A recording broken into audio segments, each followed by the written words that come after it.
The Joker, the Clown Prince of Crime, he is possibly the most infamous villain in Gotham City. He is the one person that Batman always seems to defeat, yet can never seem to stop. We have had so many different stories, one-shots featuring the Joker. And the question is, which one of them do I recommend the most?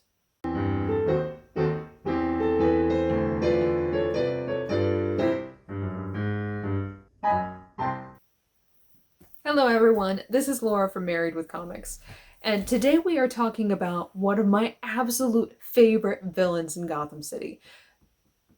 I love Batman and I have grown up with all these different stories. I think pretty much all of us have our Joker, that one characterization that we're like, that's the one. For me, it was Jack Nicholson. Now, I remember when Heath Ledger was going to portray the Joker and I was like, oh, I don't know if he can do it. And he surprised me. And then Joaquin Phoenix surprised me again. So I have seen all these different varieties and everyone has their favorite. But we also have all these different comic book stories featuring the Joker.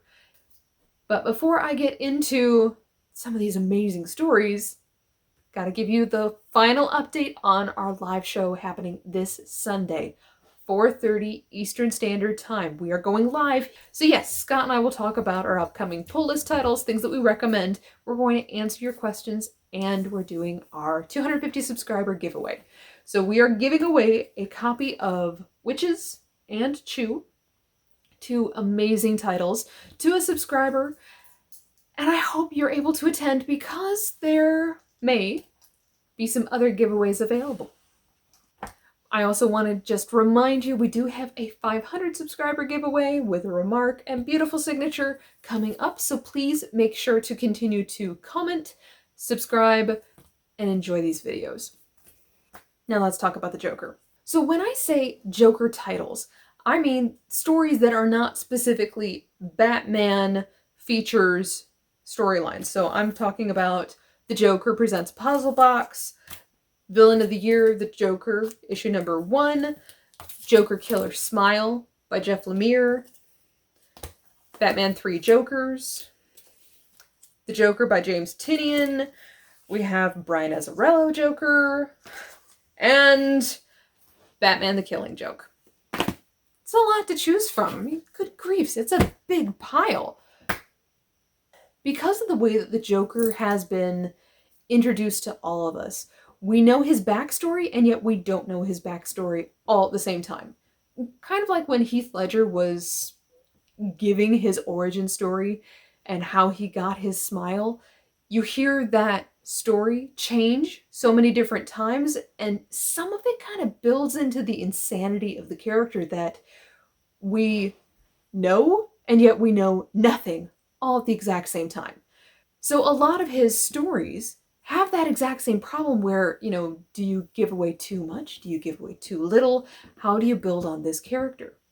Now, before I get into my top 3, the honorable mentions, 3 Jokers, this one got so much flack, but I did appreciate that they tried to give an explanation as to why the personality of the Joker changes so drastically, whether it's between storylines or different film versus television, interpretations of the character.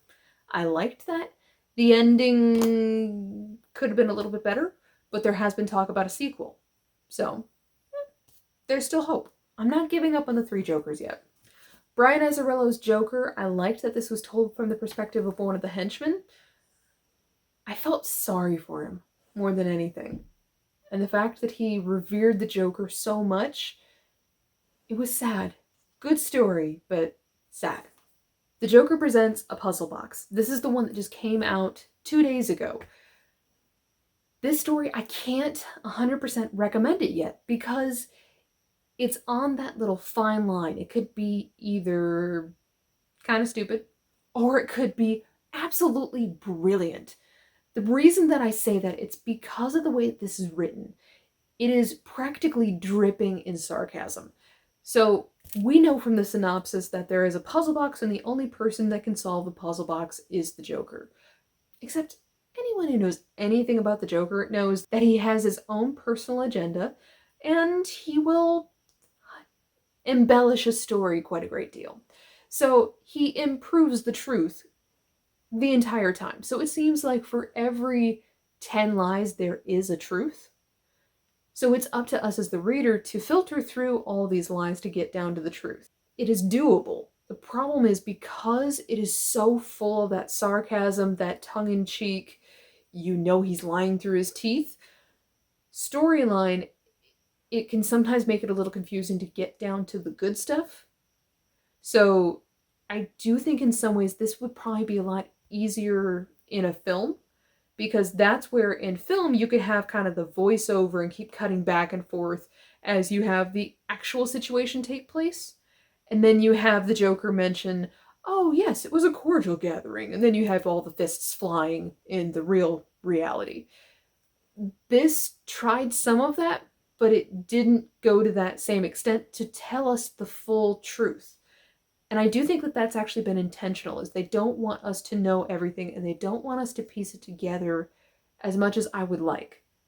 We are kind of having to follow James Gordon as he's trying to catch some of the tricks that the Joker's up to. It could, like I said, be really, really good. It's just too early to tell. So my top 3. Number 3 absolutely is Joker Killer Smile by Geoff Lemire. If you have never read a single story by Geoff Lemire, I highly recommend this. Part of it is because of the art and the writing style. Similar to Sweet Tooth. The art is very poignant and it is kind of taking up most of the pages. And the story, at first, I couldn't quite tell what they were trying to achieve because it seemed so simple. But it's so simple and yet so complicated. And what they do is they give you that psychological side of the Joker, where you know he's got these manipulative capabilities. We've seen it with Harley Quinn often enough, that he just kind of instills himself into your mind and he just kind of toys with you. And so as a reader, you see him almost toying with us as well as the main character. And it's brilliantly done. So by the last issue, it was haunting. And I loved that. There is I think it's Batman Killer Smile one-shot that sadly is in the trade. I didn't know it was available, so I don't have the single issue, but that is one I'm definitely on the hunt for that kind of happened after Joker Killer Smile. All I will say is from the 3 issues of Joker Killer Smile that I read, it was amazing. These two go hand in hand, which is why they are my number 1 and my number 2. So I'm actually going to go in reverse order because my number 1 will always be Batman the Killing Joke. We all know why. This story is iconic. Alan Moore did a phenomenal job of giving us these little hints of the backstory of the Joker, which could all be true, could possibly not entirely be true, but that's okay. It doesn't matter. You see some of what's driven him mad. You see him do these horrible things, especially to poor Barbara and to Commissioner Gordon.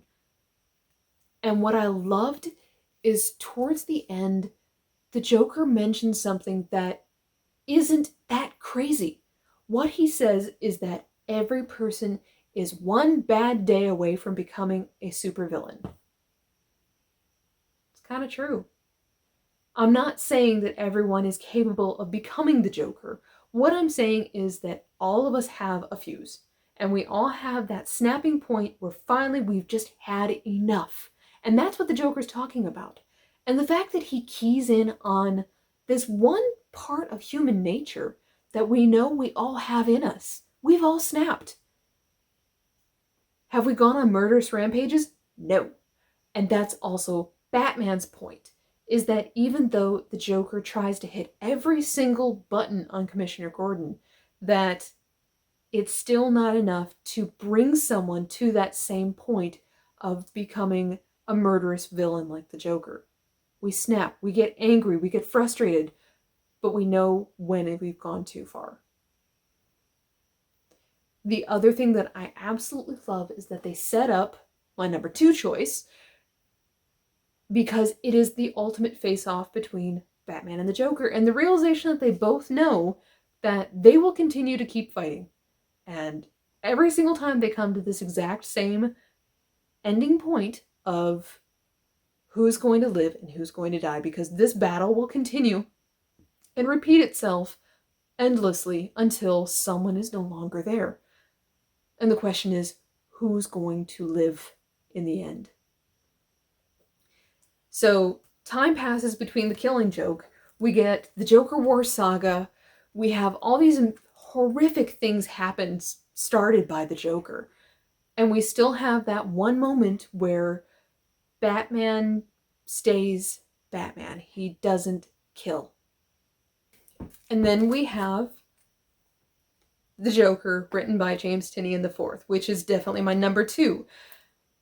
It goes hand in hand with that storyline, where the Joker has been constantly pushing that boundary.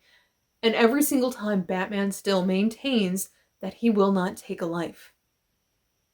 And finally, Commissioner Gordon, who in Batman, The Killing Joke, still, even though the Joker has done horrible things to my daughter, don't kill him, don't beat him to a bloody pulp, follow the book. Follow the laws, don't go outside of what the jurisdiction says we should do. We need to maintain our higher ground.